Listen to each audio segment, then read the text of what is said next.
Joined by the hottest rookie in the sport, my main man, GC. But first, I do want to let you know about our good friends over at Draftkings Sportsbook. As you know, it's been 78 years, and I say as you know, like, you know, this is common knowledge, but it has been 78 years since the last 0-0 tie in the National Football League. Do we have any music for this? Do we got anything, Frank? I mean, I feel like I need a little jingle or two, no? A little late? We don't, but we can later. We can work on that, perhaps. I mean, you're the music guy. That's a wash. Yeah. What is a wash? I mean, I hear you still in my ear. What is a wash? I know you wanted to keep this as an evergreen thing, but listen, I'm no evergreen guy. I do it live, and then we do it again later, evergreen, okay? I'm sorry, there's too much personality here. In any event, a little jingle would be nice, I'd say. It's been 78 years since the last 0-0 tie in the National Football League. Want to bet it doesn't happen this weekend? New customers, download the DraftKings Sportsbook app right now. Use promo code THEMMA Hour. Again, that's the MMA Hour. Bet $1 on any NFL game and win $100 in free bets if either team scores a point. That's the code MMA Hour. Nope, that's code the MMA Hour this week at DraftKings Sportsbook. Must be 21 or older. New Jersey, Indiana, PA only. New customers only. Minimum $5 deposit required. $1 wager required. One per customer. Restrictions apply. See DraftKings.com/sportsbook for details. Gambling problem? Call 1-800-GAMBLER. Thank you very much to DraftKings. Please support them because they support us. And so without further ado, time now for everyone's favorite segment of the week. Time now to say hello to the hottest rookie in the game. It is time. Wait for it. Ooh, look at that. It's time to talk to GC, George O'Connor, who's loving life. What about that new little graphic we got there? The transition. I mean, how about it? That and the DraftKings sponsorship. I mean, we're something else. We are on the up and up here. Rumor has it, perhaps you can confirm or deny that this wasn't in the works, and then all of a sudden they saw you smashing it, and they said we need to jump on the gravy train as well. I confirm or well, deny. I'm going to run with that. All right. I mean, I like that theory. I feel like they saw what you were doing, you were killing it, and all of a sudden they said, "Hey, we want to be a part of this as well." Congratulations to not only us on the DraftKings deal, but also congratulations to your Atlanta Braves. You're walking the old school A. Yeah. Some big things going on over there. Giants, Dodgers coming up. Who are we rooting for? Who do we want? Doesn't matter. Don't care. Don't care. We'll take either one. I mean, it's a good week for Georgia sports overall. Oh yeah, number one, right? Number one in the country. I feel like ever since, now correct me if I'm wrong, I feel like ever since you joined this program, you bet on yourself, just like Corey Anderson, just like Casey O'Neill. I mean, it is all coming up, GC. I feel like everything's just aligning in your life, right or wrong. I mean, it's right for now, but there could just be a wave crescendoing that's just coming for me. Very positive attitude. We don't get too high. Okay. We don't get too high. We stay level headed. You stay humble. Humble and hungry, like Sean McDermott says. Humble and hungry. Great coach of the Buffalo Bills who laid the smackdown on I mean, the Bills doing well. Yeah. We're talking about my teams there. Yeah, killing it. All right, so you're doing well. You had an unbelievable weekend. We'll get a quick recap because, of course, it feels a little... Tyson Fury fight. We're already moving on to the next one. Yeah, I mean, you got things. We'll keep it quick. All right, you run with it. I mean, we cashed the underdog in Marina. That was great. A lot of people were on Duran, so it was good to see Marina get it done, plus 160. We missed the Fury by decision. We came up 4 minutes short of that. I thought we were going to get lucky and get that, but they just couldn't stay standing. And then we hit both the parlays. Don't forget, we parlayed the parlays. We hit plus 165, plus 187, and a plus 661. So, yeah. Like you said, it was a good day overall. We did hedge a little bit on Deontay Wilder. Yeah, explain this to me. You know, I'm a noob to all of this. I saw that tweet. I didn't get it. You bet on one dude. What does it mean when you do something like that? All right, man. So we parlayed the parlays. We're 5 legs deep into that.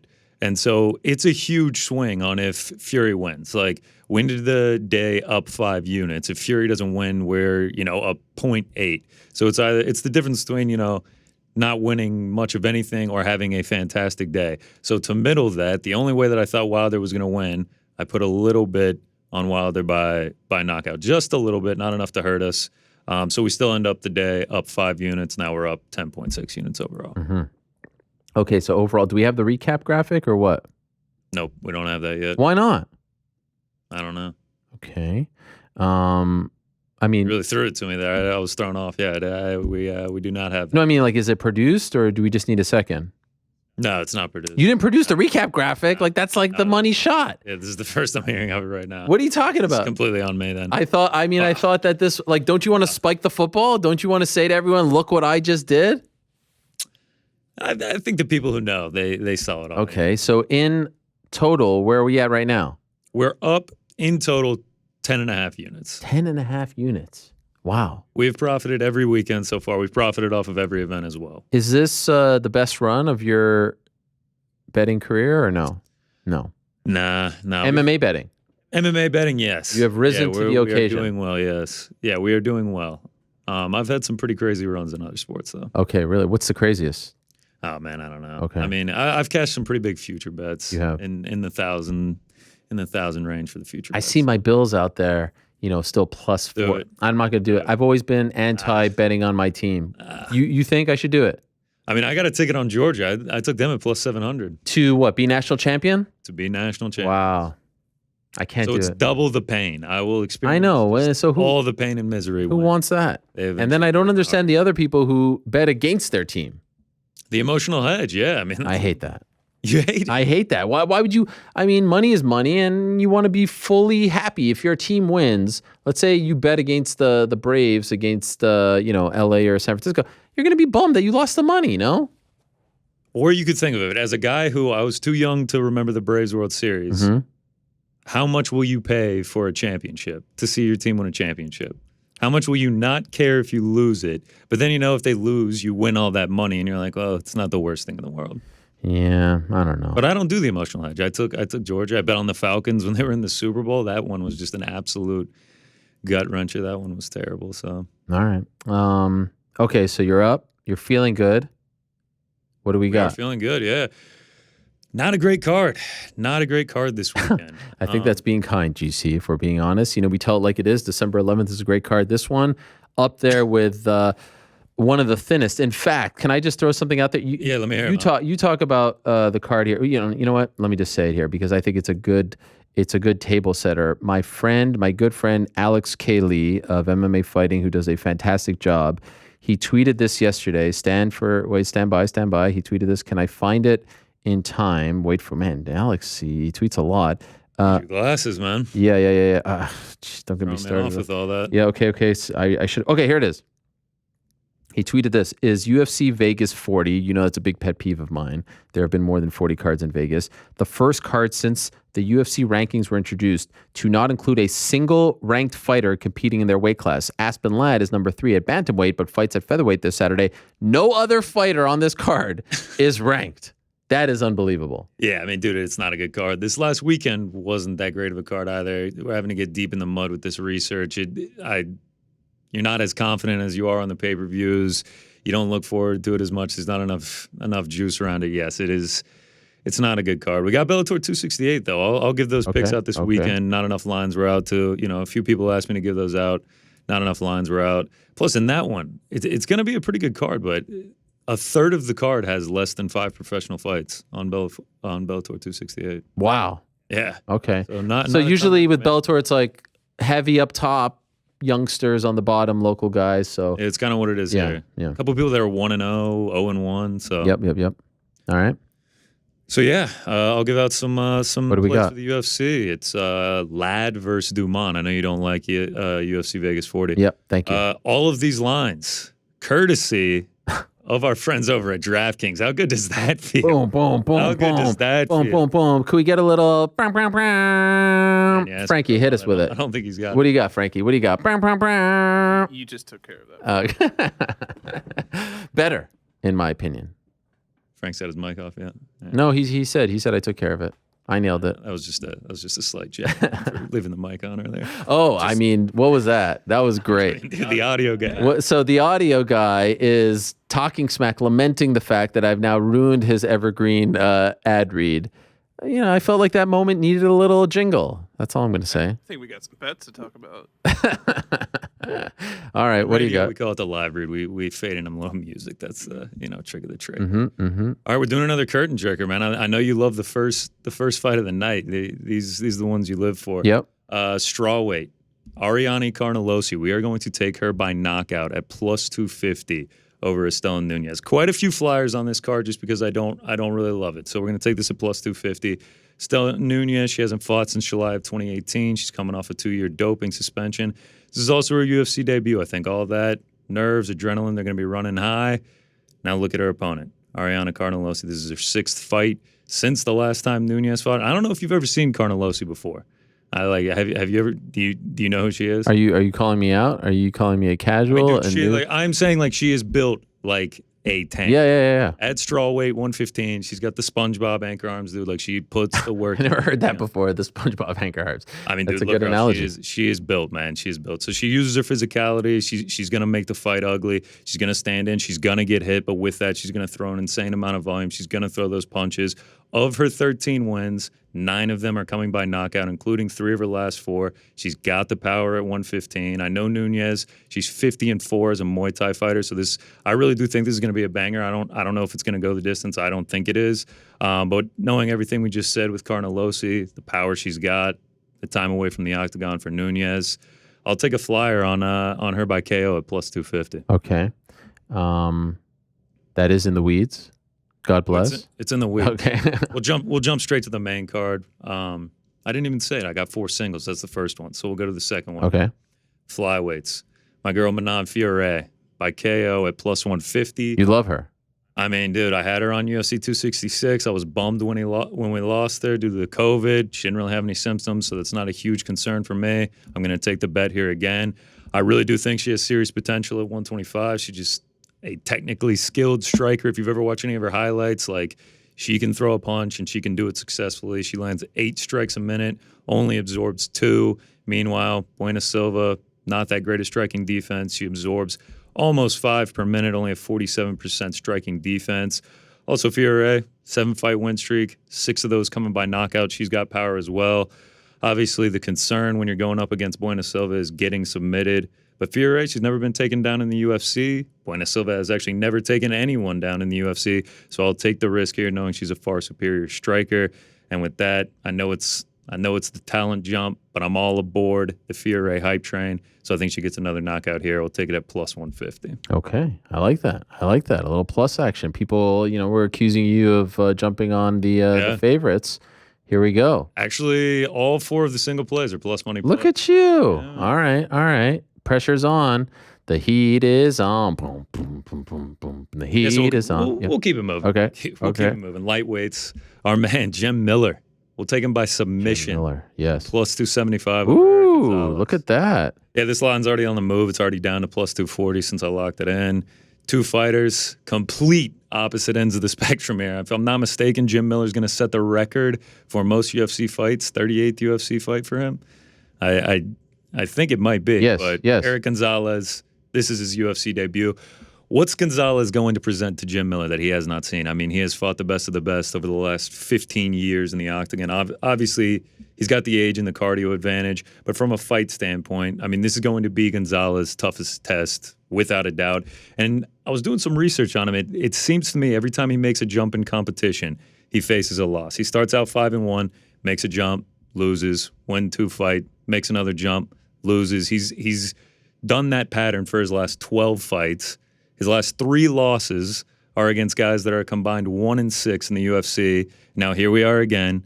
He's on a 2-fight win streak. He's making that jump in competition again. So I think Jim Miller's going to win this fight. I don't want to pay the minus 225. I think his path to victory is submission. We've seen Gonzalez struggle on the ground. He's been submitted twice and 2 times in his 5 losses. Meanwhile, Miller, 18 wins by submission, including his last 4, all of them in the first round. Also, just an interesting little note I found. Jim Miller, 16 career losses. Only 3 times was he the favorite in those, and he's the favorite here. So I kind of like that. When he loses, it's as an underdog, and he usually tends to win as a favorite, which he is here. So knowing all that, we'll take a flyer on Jim Miller by submission at plus 275. Wow, great little factoid here from Aaron Bronstetter of TSN. Total combined UFC appearances for Jim Miller and Andrei Arlovsky, who's also fighting on this card, 72. Yes. Total combined UFC appearances for the remaining 20 fighters on the card, 72. Wow. That's absurd. That is crazy. That actually is pretty crazy. Yeah, a lot of people on Arlovsky this week, and I'm not personally on him, but a lot of people like him. Whew, excuse me. All right, let's go to the main. Yeah. Okay. Just that seltzer water. Okay. Yeah. That's why I don't do it before the show. You know. I mean, rookie move. That's why you're the pro. Listen. That's why we have the push to talk. Wow. Audio guy. Is that shade? Is that shade? Wow. Make sure to turn your mic off. All right. All right. We'll finish up the single plays. Main event, featherweights. I'm going to go with Norma Dumont as the underdog, plus 120 over Aspen Ladd. This line is actually already down to plus 110. I mean, it's dog or pass for me just with all the concerns that are going on with Aspen Ladd. I mean, to take her as a favorite, how's the weight cut going to go for her? How is she going to look at 145? How is she going to look in rounds 4 and 5 if it have to go there? Meanwhile, Dumont, she's been training for a 5-round fight against Saleh Holm, no less, like a cardio machine. So you have to think she's going to be in good shape. You know, we've seen her at featherweight. This is where she's best. Her hands and cardio, they've improved since that debut against Megan Anderson. She's also likely to have a strength and power advantage over Ladd. So are we going to be able to see Ladd get the takedown, go to the ground and pound like she loves to do? Dumont's never been taken down in the UFC. Can she get that significant control time if it does go the distance? Because Dumont's probably going to outpoint her on the feet. And Dumont also racks up a significant amount of control time herself.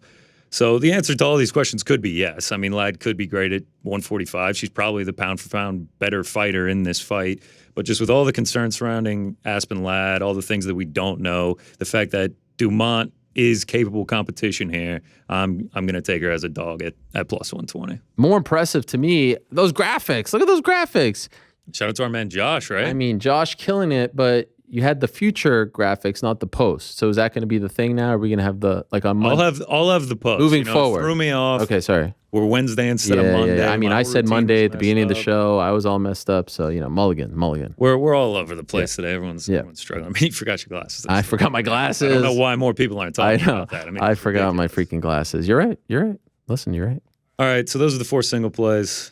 Now we got 2 parlays. Okay. 3 legs each. We'll go through them quick. Parlay number 1, leg number 1, Ludovic Klein money line minus 310 over late Landwehr. This line's actually already moved to minus 365 since I took it. Nate the Train, he's going to bring the pressure. I'm a big fan of him. Yeah. Throws 14 strikes a minute, lands half of them. But I think that's going to leave him open. Mm-hmm. We've seen his last 2 losses in the UFC. They've both come by flying knees in the first round. On the flip side, Klein, he's a much more patient striker. He's unbelievable with the kicks to the body and the head. Last 3 wins have actually come by head kick knockouts, which is just crazy to see. He's gotten the finish in 16 of his 17 wins. I think Nate's forward pressure, high volume, I think it's going to cost him. Klein will go in up top with a counter kick or a knee or just a well-timed counter punch. I think he'll probably knock him out. But for the parlay purposes here, we'll keep him at just the win at minus 310. All right. Keep it rolling. Leg 2, Ramazan Ameev, money line minus 250 over Danny Roberts. This line also on the move. It's all the way down to minus 290 now. This will probably be the most boring fight on the card if they play Ameev's game. Hot Chocolate Roberts, he's got a great record, 17-5, but he's just 4-4 in his last 8, 1-2 in his last 3, and he hasn't fought in 2 years. Meanwhile, Ameev, he's off to a good start in the UFC. He's 5-1, but what he's going to do, he's going to come in and he's going to take this to the ground over and over. That's just what he does. He's got 8 takedowns in his last 2 fights, combined control time of 11 minutes. It's not like Danny Roberts has great takedown defense either. He stuffs only 50% of the takedowns he sees. And we've seen him get taken down numerous times in a fight, 3 times against Claudio Silva, 6 times against Dominique Steele. I believe that's what Ameev's going to do. He's going to come in here. He's going to ride on him for a majority of the 15 minutes and probably get the win by decision. All 6 of his fights have gone to decision. So I think it's Ameev that gets his hand raised, and we'll take him at minus 250. Okay. Finish out the parlay. Leg 3, we're really riding with her hard. We'll take Fiore money line at minus 220. All the reasons I just said. And just in case if it goes to the scorecards, we'll have her in the parlay for just the money line. I mean, look at these graphics. That is a nice logo right there. And that looks great, man. Yeah. Although, I missed something. The and should be the ampersand. Oh, yeah. I'm a big ampersand guy myself. Maybe we get Josh on the horn for that. Alex, can we get Josh on the horn for that? I'm a big ampersand guy. In the spirit of my old show, DC and Helwani, I feel like it should be GC. Maybe we do it. What do you think? Should we go with ampersand? Or you think? I said it before you. I'm an ampersand guy. I don't feel like that's a big ask, right? I feel like it'd just be going in and just making it happen. Backspace hamper. Yeah, exactly. Exactly. All right. So yeah, that's a 3-leg parlay there. That'll pay out at plus 170. Then we'll go to parlay 2. This is the finish parlay. Not Finland finish. Got it. Yeah. All the fights going to finish. But we will be rocking with the blue and white on Saturday. That's what we'll be cheering for here. We'll start Klein Landwehr. We'll take this one. Fight does not go the distance at minus 200. Mentioned earlier, Klein, 16 of his 17 wins are coming by finish. 18 of his 20 fights have not gone to decision. I think this is his fight to control. But on the flip side, Landwehr, 4 of his last 6 haven't gone the distance as well. I think these trends continue here, and someone does get finished. So yeah, Landwehr by decision just really ruins our day. If anyone that just really doesn't like me wants to take that, it's plus 500. So you can just parlay that with my misery. If Nate pulls out the decision win, he'll kill both parlays simultaneously there. Okay, all right. Leg 2, Andrew Sanchez, Bruno Silva. We'll take that fight does not go the distance as well at minus 200. Once again, the guy that I think is going to win the fight does not go to decisions. Silva, 17 of his 20 wins are by knockout. Dude just has heavy, powerful hands. Meanwhile, 4 of Sanchez's last 5 losses are coming by KO. I think that likely is how this one ends. Path is right there for him, and I think that's how Silva gets it done. And if Sanchez wins, if he wants to take it to the ground and get the win that way, 5 of Silva's 6 losses come by submission. So either of those work. I just don't see this fight going all 15 minutes. Okay. All right, we'll finish it off. Leg 3, Julian Marquez, Jordan Wright. Fight does not go the distance as well at minus 350. Neither of these guys has ever won by decision. They've never seen the scorecards when they win. They're combined 21 wins, all by finish. Jordan Wright has actually only left the first round twice in his entire career. And a quick side note. Oh. Nope, we lost everything. Well, we're back. Everything good? Back. Everyone There good? we go. We're as good as good. Okay. I mean, we've talked about cans on this show, dude. Yeah. Wright has crushed some cans in his career, dude. He once fought a dude in the XFS that was 0-21. All but 1 loss coming by first-round finish. I mean, it counted as a professional win. So shout out to Edward Darby from the XFS.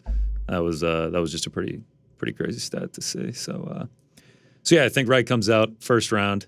He either gasses and goes for the finish. If he's unsuccessful, I think Marquez gets the finish in rounds 2 or 3, and hopefully cashes our ticket that would pay plus 190. What else you got? What else do I have? Is that it? Well, we're going to parlay the parlays just like we did last week. Okay. I mean, it worked for us last week. That's right. Why not do it this week? We'll throw another smidge on it. Obviously, you can't parlay. The Klein money line and fight does not go the distance, so we'll just take Klein inside the distance for that case, and that will pay out plus 589. Okay. Ooh, I like that number. 589. Yeah, so we have 4 single plays. We got 3 parlays. We'll get a Bellator 268 parlay as well. You have one for us? Not yet. Okay. Not yet. Not enough lines were up. When are they going to do that? The lines have come out, but not when I was doing my research. Shout out to Draftkings. Lines are already up on Draftkings. Okay. All right. he keeps muting my microphone. No, I can tell. It's just freaking. I mean, he's quick. Guy's quick. He's still in the segment. I mean, Serious Frank is the star of the show here. I love it. It's something else. All right, so that's that. That's Zoom. Yeah, that's it. And you'll tweet them out. Of course. Yeah. I'll always post them. Yeah. Hopefully another winning week. I mean, the name of the game for this week is just a profit. It's an ugly card. It could get dangerous out there. So yeah, name of the game is just a profit. Just a profit, and you can follow him at Connor Conner. Yeah, it throws a lot of people off. Burks on Twitter, Burks.